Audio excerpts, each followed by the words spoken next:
अध्यक्ष महोदय श्रद्धेय श्री किताब सिंह यादव जी, इस मंच पर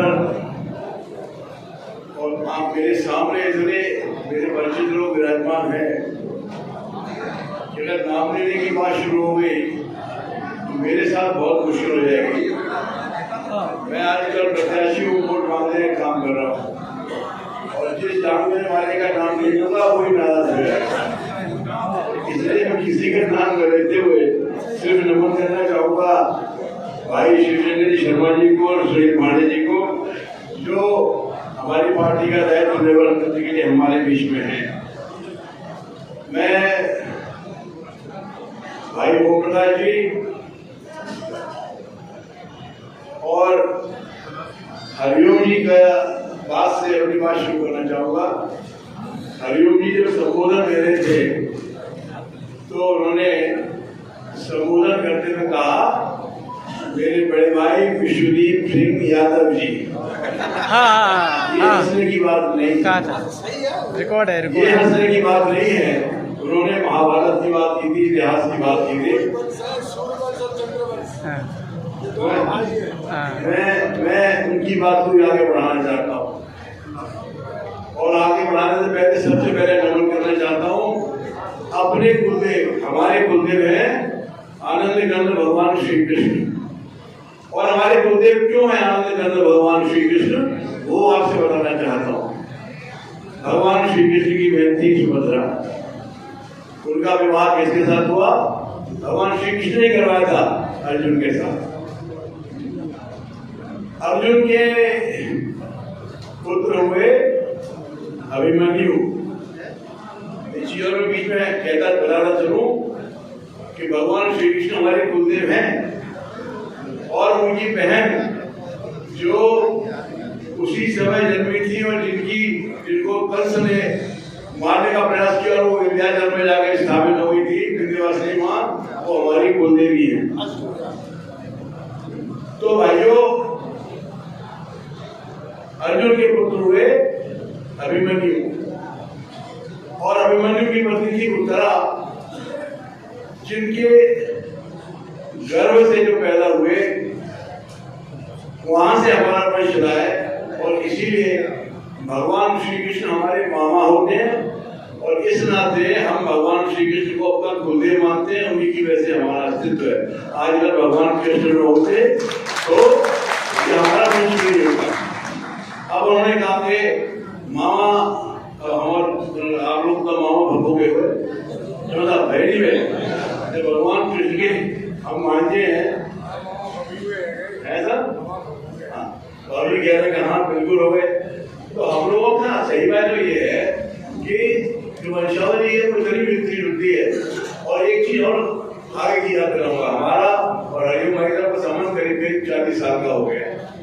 हमारी और हरिओम भाई साहब की बड़ी शानदार यादें हम लोग के साथ हैं। अगर कहीं गलती से आपने मुझे एमपी बना ही दिया तो फिर किसी दिन ये बैठ के गमन करेंगे, बातें चीतें करेंगे, हंसी खुशी बनाएंगे, तब वो बातें करेंगे। हरिओम भाई साहब जो है वैसे तो हरिओम यादव है, लेकिन हरिओम फाटक नहीं कहे जाते, नहीं कहे जाते बताओ। अरे हाँ नाम करो खुशी भाई, हमने पूछ लिया। अब चुनाव लड़ते थे, साथ रहते थे, तो ऐसी चुनाव प्रचार में जाए थे, जीप में हम और भाई साहब पहुंचे। भाई साहब आप फाटक का इलाज दबे, बोले विश्व सिंह हम जो है हम लोग चित्तौड़गढ़ और उसके आसपास के इलाके से मैं महाराणा प्रताप के वंशज है और वहाँ उसके आसपास के इलाके से यहाँ आके बसे। हमारे वहाँ भी ये परंपरा है कि बड़े बड़े फाटक बनते थे और यहाँ जब हम लोग आए तो हम लोगों ने बड़े बड़े फाटक बनाए, इसलिए यहाँ की जो रेलवे है वो हमको फाटक कहते हैं। मैं मेरे संधि साहब बैठे उनकी जो संधि है वो चित्तौड़गढ़ से ही है, तो आप बताइए कि भाई ऐसे ही है ना, फाटक होते हैं ना, तो इसलिए फाटक है। अब मेरी समझ में नहीं आ रहा कि मामा फूफा वाला रिश्ता चलेगा कि ये चित्तौड़गढ़ से आए हैं महाराणा प्रताप के वंशज वो वाला रिश्ता चलेगा।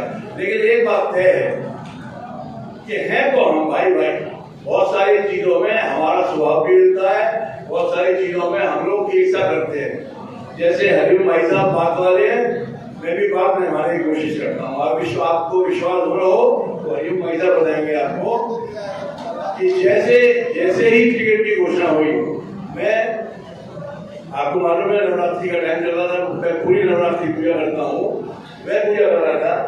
तो जब पूजा की आरती होने से पहले ही बताया कि साहब कुछ इस तरह हंगामा शुरू हो गया घर में, मैंने कि हो रहा है, तो कोई बच्चे चोट लगी हुई कुछ हो गया हुआ। तो मैंने कहा भाई पूजा करके छोड़ो, मैंने पूजा करके उनसे 15 मिनट बाद आरती वारती करके फिर जब बाहर आया तो बोला ऐसा हो गया। मैंने तत्काल उनसे बात की, मैंने आप कहाँ हो? अभी तो हम आए, शाम तक पहुंच जाएंगे। मैं फिर सबसे पहले के पास आया और मैंने कहा क्या करना है? मुझे बताओ। अरे करना क्या है, तुम्हारी गलती है, तुम्हें तो टिकट मांगी नहीं, तो मेरे लिए तो ये हमारे आपस के जो संबंध है, जो हमारी मतलब निकटता है, ये उसका कृतक है। छोटू मेरा भतीजा था, है और आने वाले समय में भी रहेगा।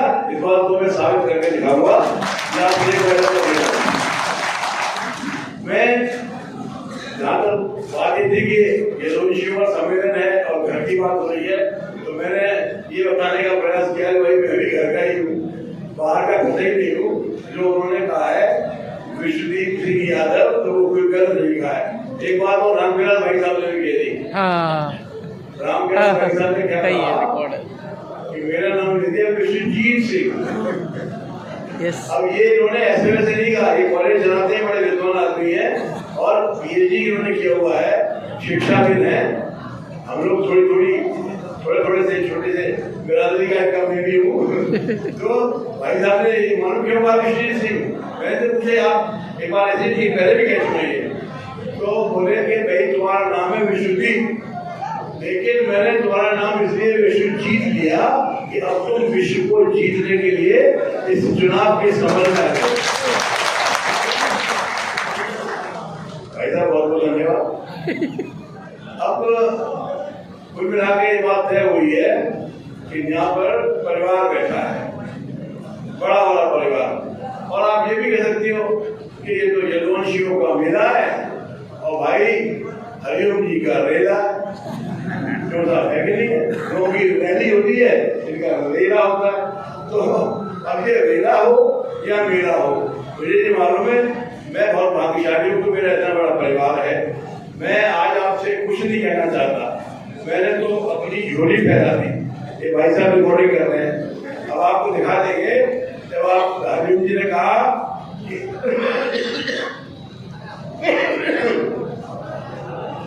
कि दान देने वाले से लेने वाला बड़ा होता है या देने वाला बड़ा होता है? आप दान देने लगे, आपने हरिओम भाई साहब की बातों पर खड़े होकर हाथ उठाकर नारा दिया, हाथ उठाकर समर्थन किया।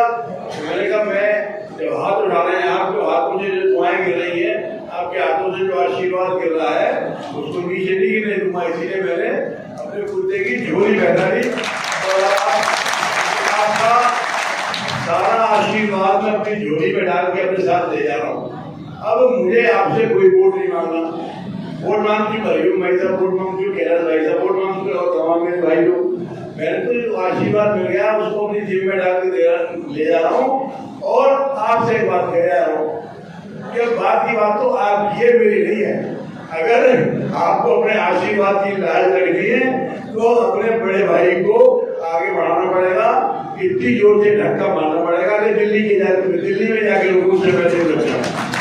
अगर हम कर सकते हो तो बहुत बढ़िया, वरना तो हरिओम भाई साहब ने कह दिया कि भाई यदुवंशी अपनी बात से पीछे नहीं हटता, भाई यदुवंशी अपनी आन बान शान के लिए अपनी जान भी देने के लिए तैयार रहता है। तो आपको अपनी आन बान शान और जान की भी चिंता हो तो फिर मेरा ख्याल रखना, और आने वाली 7 तारीख को क्या करना है ये मुझे बताने की जरूरत नहीं भाइयों। आने वाली 7 तारीख को हम लोग इतिहास बनाने जा रहे हैं। यानी कितनी बातें चल रही हैं, लेकिन हम लोग इतिहास बनाने जा रहे हैं और इतिहास ये बनने वाला है कि लोग बड़े बड़े सामाजिक समीकरण बताने वाले लोग, राजनीतिक समीकरण बताने वाले लोग कहते हैं कि